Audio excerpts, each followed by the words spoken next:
Party కార్యకర్తకి ఎప్పుడు YCP అండగా ఉంటుంది. మీ మీద ఎవరైతే అక్రమ కేసులు పెడుతున్నారో, మీ మీద దాడులు చేస్తున్నారో వారి పేర్లు అయితే రాసుకోండి. వచ్చే మన ప్రభుత్వంలో సప్త సముద్రాల అవతలున్నా సరే తీసుకొచ్చి ఇక్కడ నిలబెడతామని జగన్ చెప్తారు. నిజంగా అంత పరిస్థితి ఉంటుందంటారా? సప్త సముద్రాల అవతల ఉంటే 5 ఏళ్ల తర్వాత ముంచుతాడు కదా. మేమే సప్త సముద్రాల్లో ఇప్పుడే ముంచితే ఆ దుర్మార్గులందరినీ, వైసీపీ దుర్మార్గులు ఎవరెవరు ఉన్నారో వాళ్ళందరినీ ముంచితే, మేమే ముంచితే అఫెన్స్ లేకపోతే ఎలా ఉంటుంది? ఒకసారి ఆలోచన చేయండి. మాకేం శౌర్యం లేదనుకుంటున్నారా? పరాక్రమం లేదనుకుంటున్నారా? మాకేం తొడలు లేవనుకుంటున్నారా? మీరు అధికారం ఉండే ఆ రోజు చేశారు, ఈ రోజు చేయండి. మగవాడైతే ఎవడో వైసీపీ వాడు. మీరున్నే అధికారంలో, మేమున్నే అధికారంలో, అధికారం ఉండేటప్పుడు కూడా చేసేది. మేము దుర్మార్గానికి పాల్పడ్డాం. మాదంతా అక్రమ కేసులు బనాయిస్తున్నారు, మా వాళ్ళ మీద భయపెడుతున్నారు, భయాలను గురి చేస్తున్నారు. దానిలో భాగంగా నా మీద కూడా మద్యం కుంభకోణం అని ఒక కుట్రపూరితంగా కుట్ర చేస్తుంది, నన్ను అరెస్ట్ చేసే ప్రక్రియ జరుగుతుంది, నన్ను మద్యం కుంభకోణంలో ఇరికిచ్చే కుట్ర జరుగుతుంది అనేది జగన్ ఆరోపణ. నిజంగా మద్యం కుంభకోణంలో జగన్ ఉన్నారంటారు? ఏ ప్రభుత్వం అయినా కానీ ప్రభుత్వం మద్యం అమ్మింది ఈ ప్రపంచ చరిత్రలో ఎక్కడైనా ఉందా? ఒక జగన్మోహన్ రెడ్డి గవర్నమెంట్ తప్ప. అంత నాణ్యత లేనిది విషం అమ్మినాడు. ఒక్కొక్కటి 300, 400 కల్తీ మద్యం తాగి గుండెలు పగిలి నిద్రలోనే చచ్చిపోయి, కాళ్ళు చేతులు కొట్టుకొని, కళ్ళు పోయి, కిడ్నీలు దెబ్బతిని చచ్చిపోయినారు కొన్ని వందలు వేల మంది. సిగ్గులేదు? మత్తులో జరుగుతుందండి. జగన్మోహన్ రెడ్డి ప్రభుత్వం చేసిన నిర్వాహకం వల్ల ఈ రోజు యువత, ఆంధ్రప్రదేశ్ యువత మత్తులో జరుగుతుంది. ఏ స్కూల్లో చేర్చాలని, ఏ కాలేజీలో చేర్చాలని, ఏ అమ్మాయిని ఎవరికి ఇవ్వాలని, ఎవడు డ్రగ్ తాగుతున్నాడో, ఎవడు మద్యం సేవిస్తున్నాడో, ఎవడు మత్తు మందు తింటున్నాడో, ఎవడు గంజాయి సేవిస్తున్నాడో అని చంద్రబాబు నాయుడు గారి హయాంలో తులసివనంలా ఉన్నది. తులసి చెట్టు అన్ని పోయి గంజాయి మొక్కలు అయిపోయినాయి. ఆ గంజాయి మొక్కలను ఏరేసే పని ఎంత స్పీడ్గా మొదలు పెడితే అంత మంచిది. లేకపోతే మీరు చెప్పింది కరెక్టే. మా వాళ్ళు ఊచకోతకు వస్తాడు, ఇటు అటు కాదు, ఊచకోత ఆచరణలో చూపియాలి. మనమేమి అధర్మం వద్దు, డెమోక్రటిక్గానే పోదాం. వాళ్ళు ఎవరెవరు తప్పు చేశారో సగటు కార్యకర్త కోపము జగన్ను జైలుకు పంపలేదని ప్రతి ఒక్కరికి ఉంది. ఇంకా ఎప్పుడు అది మద్యం కుంభకోణంలో అరెస్ట్ చేస్తారంటారు. నిజంగా జగన్ అరెస్ట్ అవుతారు ఈ మద్యం కుంభకోణంలో? ఎదుగ్గాడు, నాకు సంబంధం లేదు మద్యం కుంభకోణం అనేది జగన్ చెప్తారు.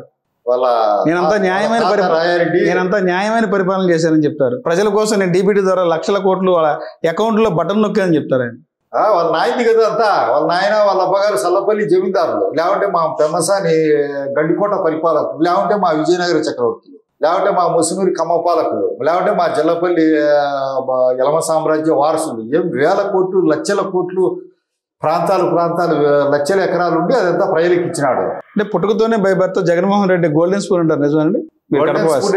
వాళ్ళ నాయన సీఎం అయినాక అంతవరకు వాళ్ళ నాయన కూడా చేతులు అందరి మీద చేతులు వేసేదే, ఏముంది ఇటు ఇచ్చిపో అనేదే. ఎక్కడ చూసినా అప్పులే, తిరిగి ఇచ్చేది లేదు, నో రీపేమెంట్. కాయలా చేసి గుజరీకెత్తిన సంస్థ. దీంట్లో ఏ ఆర్థిక వనరులు లేవు. ఇలా అంతా సొడబ్బా వాంచుకోవడం. నిజం మీరు చెప్పింది జరుగుతుంది. పార్టీ అలర్ట్గా లేకపోతే ప్రజల్లో చెడ్డ పేరు తెచ్చుకోకుండా ఉండాలా, ప్రజలకు చెప్పిన హామీలు నెరవేర్చుకోవాలా, కార్యకర్తలను నిరంతరం సంరక్షించుకోవాలా, వారి యోగ్యతలను బట్టి, వారి పని విధానాన్ని బట్టి, వారి బాధలు ఏమేం బాధలు పడినారు పట్టి వాళ్ళకందరికీ సముచితమైనటువంటి స్థానం ఇవ్వాలా. ఏనుగును పెట్టాల్సిన ప్లేస్లో ఎలకను పెట్టేది, ఎలకలు పెట్టాల్సినటువంటి ప్లేస్లో ఏనుగును తీసుకొచ్చి పెట్టేది కరెక్ట్ కాదు. అది ఉండదు ఆ ప్రమాదం. కాబట్టి వాళ్ళ తప్పులు చేసిన వాళ్ళని ఇప్పుడే శిక్షించాలి. మా జెండాలు ఈ గవర్నమెంట్లో చింపేస్తాడంటే ఇంకా మాకు దిక్కే ఉంది చెప్పండి. రాజశేఖర రెడ్డి సీఎం అయితేనే మా వాళ్ళని అందరినీ జైల్లో పంపించినాడు, పెరోల్ రాకుండా చేసినాడు. నేను ఇక్కడ టిఫిన్ వెరైటీస్ అని ఏజెంట్గా ఉండేవాళ్ళం. కడప జిల్లా ప్రఖ్యాతిగా బళ్ళారిలో టిఫిన్ వెరైటీస్ ఏజెంట్గా ఉండేవాళ్ళం. సుమారుగా 6-7 ఏళ్ళు ఉన్నాం. దాంట్లో లీజులు తెచ్చాం, ఎన్నో తెచ్చాం, మినరల్ తీసాం, లక్షలాది రూపాయలు కంపెనీకి పోయి తీసుకుపోయి ఇచ్చాం. ఈయన 29 సార్లు మద్రాసుకు తిరిగి రాజశేఖర రెడ్డి తీసేయించాం. ఇంకా ఇల్లు పగలగొట్టినాడు, చెట్ల కింద ఉన్నాం. ఏం చేస్తాడు? సర్వసంగ పరిత్యాగి చేసేదానికి ఏముండదు, రావాల్సిందంతా వచ్చింది. సోనియా గాంధీకి పోయి చెప్పుకున్నాడు రాజశేఖర రెడ్డి. వచ్చి పిసిసి ప్రెసిడెంట్ అయినాడు, సీఎం కాడికి వచ్చినాడు. కానీ మామూలు చేయడం వల్ల ఏమొచ్చది? నష్టం తప్ప. అది ఆ కోణంలో ఇంకా ఏం చేసేదానికి ఏం లేదు కదా. బూడిదని ఏం చేస్తాడు? సరే, ఈ కేసుల వల్ల మీ వ్యక్తిగత జీవితానికి అలాంటి ప్రభావం చూపించింది? ఏంది ప్రభావం చూపిలే? ఈ దేశంలోనే అత్యున్నత విద్యావంతుడు, మంచి అడ్వకేట్ను. నేను వ్యాపారమో వ్యవసాయమో ఇంకోటో నా వకాలతో హైకోర్టుకు పోయే సుప్రీంకోర్టుకు పోయింటే ఒక పెద్ద అడ్వకేట్గా ఉండేవారు. నా వ్యక్తిగత జీవితం పోయింది. నా వయసు అయిపోయింది. ఈ పార్టీలో 27-26 సంవత్సరాల్లో మొదలుపెట్టినా. కరిగిపోయింది. కరిగిపోయింది. 59 సంవత్సరాలు వచ్చాడు. నా జీవితం అంతా ఇట్లే పోయింది. పిల్లలు పెద్దోళ్ళు అయినారు. పిల్లలు కూడా నాయనా నువ్వు ఏం సాధించినావు నాయనా? గౌరవానికన్నా నువ్వు ఒక గౌరవం ఏమన్నా సాధించినావా? నువ్వు నిలబెట్టింది కదా నాయన అప్పుడు వేముల తాలూకాలో తెలుగుదేశం పార్టీ. నీ రక్తంతో తడిసింది కదా నాయన. నీ రక్తపు కూడా కదా నాయన అప్పుడు వేముల పార్టీ తెలుగుదేశం అంటే. ఎవరినైనా ఇక్కడ జెండా కట్టేది 95కు పూర్వం తొడగొట్టి జెండా కొట్టింది నువ్వే కదా. ఎవరికి తెలుగుదేశం పార్టీలో అప్పుడు 95కు ముందు 90 ఎవరికి తొడలున్నాయని ఆయన తొడలు చూపించిందే నువ్వు కదా. వృధా అయిపోయింది కదా. పిల్లలు పెద్దవాళ్ళు అయినారు కదా. ఐఏఎస్ సివిల్ సర్వీస్ ఒకరు, MBA 5 అయిపోయింది ఒకరు. వాళ్ళకు బుద్ధి ఇచ్చింది కదా. అడుగుతుంటే నాకు ఎంతో అవమానకరంగా చిన్నగా ఉంది. మరి ఎప్పటికీ పార్టీ మనసు మారుతుందో, నేను బాధితుని కోటాలేక వస్తానో రానో 100% వస్తారు. సర్వస్వం కోల్పోయారు పార్టీ గురించి. ఆ విధంగా ఎందుకు పరిగణించలేదో, నేను బాధితుని కాదేమో, పార్టీ వల్ల సర్వ సౌకర్యాలు 4 సార్లు ఎమ్మెల్యే సీటు తెచ్చుకొని 4 సార్లు గెలిచి రాజ్యసభలు ఎమ్మెల్సీ తీసుకొని చాలా పదవులు అనుభవించిన అనుకుంటుందో ఏమో నాకైతే అర్థం కాలేదు.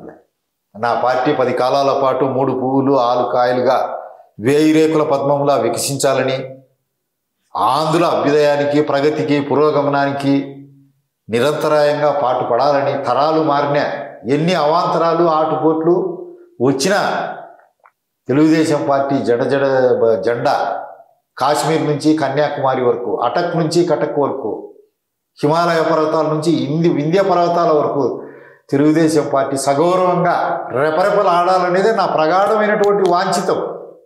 అప్పటికైనా ఇప్పటికైనా ఆ రోజు ఏ విధంగా అయితే 2005-3000 సంవత్సరాల కిందట మన ఆంధ్రజాతికి మూలపురుషుడు గౌతమిపుత్ర శాతకర్ణుడు ఎక్కడికి పోయి కొట్టాడు. విక్రమార్కుడు ఎక్కడ పరిపాలించేది? ఎక్కడ? మధ్యప్రదేశ్లో అవంతి నగరంలో కదా, ఉజ్జయినిలో. ఆడికి పోయి శిరచ్ఛేదం చేసినాడు కదా. విక్రమార్క శకానికి అంతం పలికి శాలివాహన శకం ప్రారంభమైంది కదా. మనకు మూలపురుషులు కదా. ఆ విధంగా తిరిగి వెలుగొందాలని మన తెలుగుదేశం పార్టీ రాజుల్లో కూడా కాకతీయులు, విజయనగర చక్రవర్తులు, రెడ్డి రాజులు, యలమదొరలు, కమ్మ ప్రభువులు ఏ విధంగా పరిపాలించినారు ఆ పురాతనమైన చరిత్రకంతా రామారావు నిలవనాడు. రామారావు తర్వాత చంద్రబాబు నాయుడు తర్వాత లోకేష్ బాబు నిలబడాలని, తెలుగు జాతిని కాపాడాలని, ఈ ప్రపంచంలో సూర్యచంద్రులు ఉన్నంత వరకు, ఈ ప్రపంచం ఉండే వరకు, తెలుగు జాతి అంతరించిపోకుండా ఉండే వరకు తెలుగుదేశం పార్టీ ఉండాలని, నిరంతరం విజయాలు సాధించాలని కోరుకుంటాం. అందులో సందేహమే లేదు. సార్, రాష్ట్రంలో రెడ్ బుక్ పరిపాలన నడుస్తుంది. ఆ రెడ్ బుక్ పరిపాలనలో భాగంగానే వైసీపీ ఎవరైతే ముఖ్య నాయకులు ఉన్నారో వారి మీద అక్రమ కేసులు భరించి అక్రమ అరెస్టులు చేస్తున్నారని జగన్మోహన్ చెప్తారు. నిజంగా రాష్ట్రంలో అంబేద్కర్ రాసిన రాజ్యాంగం నడుస్తుందా, రెడ్ బుక్ పాలన నడుస్తుందా అంటే ఏం చెప్తారు? రెడ్ బుక్ పరిపాలన అనేది నడచడం లేదు. ఆ రోజు చెప్పిండొచ్చు. రెడ్ బుక్ పరిపాలన అనేది నడిస్తే వైసీపీ వాళ్ళు ఒక్కడు భూమి మీద ఉండరు కదా. అక్రమమా? మా లీడర్ భార్యకి ఏం సంబంధం? రామారావు కుటుంబం అసెంబ్లీలో తిట్టడము వాళ్ళది న్యాయమా? అది తెలుగుదేశం పార్టీ అక్రమమా? మా లీడర్ను అవినీతి ఆరోపణలపైన జైల్లో పెట్టడం అది సక్రమమా? కొడాలి నాని ఇప్పుడు ఏదో లారీల దగ్గర ఏదో నట్లు బిగించుకునేవాడు, స్పానర్లు తిప్పుకునేవాడు. ఏం మాటలు మాట్లాడండి. వల్లభనేని వంశీ, ఈ రోజా, వీళ్ళంతా రాంబాబు, వీళ్ళంతా మీ పార్టీ నెల్లూరు సొక్క ఇప్పుకొని ఒకరి మంత్రి పెట్టినాడు. కడన MLA Jogulu Ramesh party office మీదకి పోయినారు. ఇంటి మీదకి ఎన్కరేజ్ చేసిన పార్టీ ఆఫీస్ మీదకి చంద్రబాబు నాయుడు గారు ఇంటి మీదకి ఎంతమందిని మీరు? అచ్చెన్నాయుడు కొండంత మంచి ఆయన ఫైల్స్ ఏంటి ఆపరేషన్ చేసుకుంటే అర్ధరాత్రి పోయి వెహికల్ ఎక్కి దారుణం. రాళ్ళకు కూడా కళ్ళకు నీళ్లు రావా. ఈయన స్పీకర్గా ఉన్నాడు అయ్యన్న పాత్రుడు. ఎంత పెద్ద మనిషి. వందలాది ఎకరాలు వాళ్ళ నాయనగారు పూర్వీకులు బీదలకు దానం చేసి ఇల్లు కట్టుకుంటే గోడ ఆక్యుపై చేసినాడు. ఇక్కడ ఎన్ని మీరు సక్రమా? మీలాంటి వాళ్ళను శిక్షించకపోతే తెలుగుదేశం పార్టీని తప్పవుతుంది. ఇలాంటి వాళ్ళను దండించకపోతే తప్పవుతుంది. పరిపాలకుడుగా ఫెయిల్యూర్ అవుతాడు. వెంటనే ఈవెన్ జగన్ నుంచి ఇట్లా తప్పులు చేసిన వాళ్ళందరినీ హత్యా నేరాల్లో ఉన్నా, మానవంగ నేరాల్లో ఉన్నా, దొంగతనాలు దోపిడీల్లో ఉన్నా, అక్రమాస్తుల్లో ఉన్నా, దొంగ మద్యం అమ్ముకున్నా, ఏ ఒక్కరిని క్షమించనే కూడదు.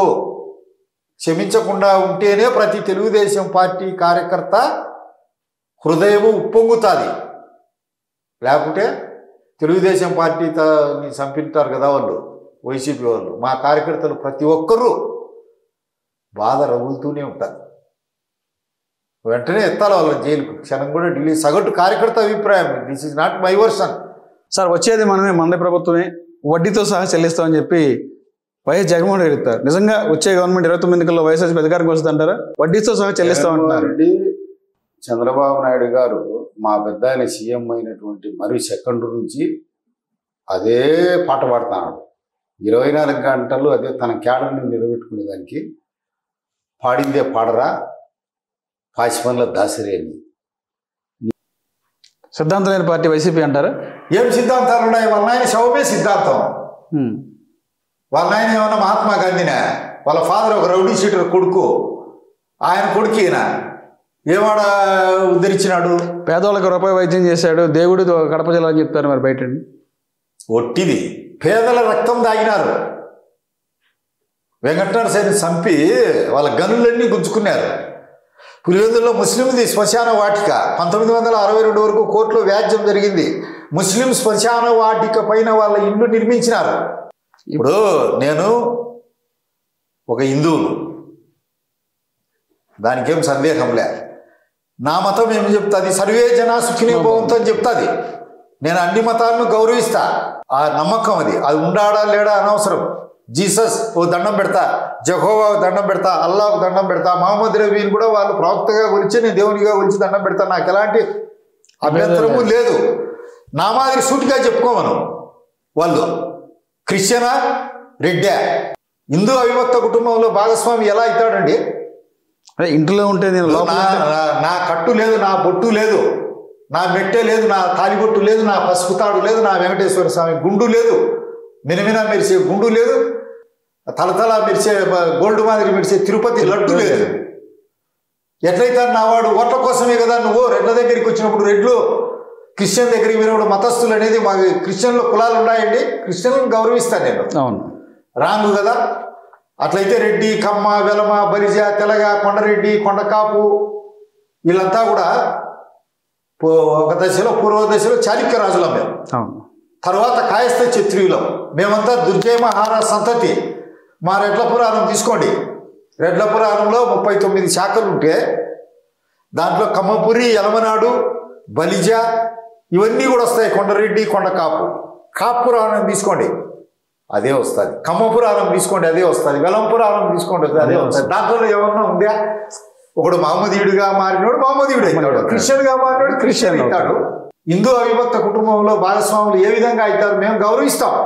మాకు అది అలాంటి పక్షపాతం అదంతా ఏమీ లేదు. నువ్వు ఒక అబద్ధాన్ని మిషనరీ మాదిరి ప్రచారం చేసి రెడ్లంతా మా వాళ్ళే, రెడ్లకు నాయకత్వం వహిస్తా అని నువ్వు మావారి అయితే నన్ను ఎందుకు నక్కినావు? పెద్దరెడ్డి అని చెప్పంటారు, కడప పెద్దరెడ్డి అని చెప్తారు.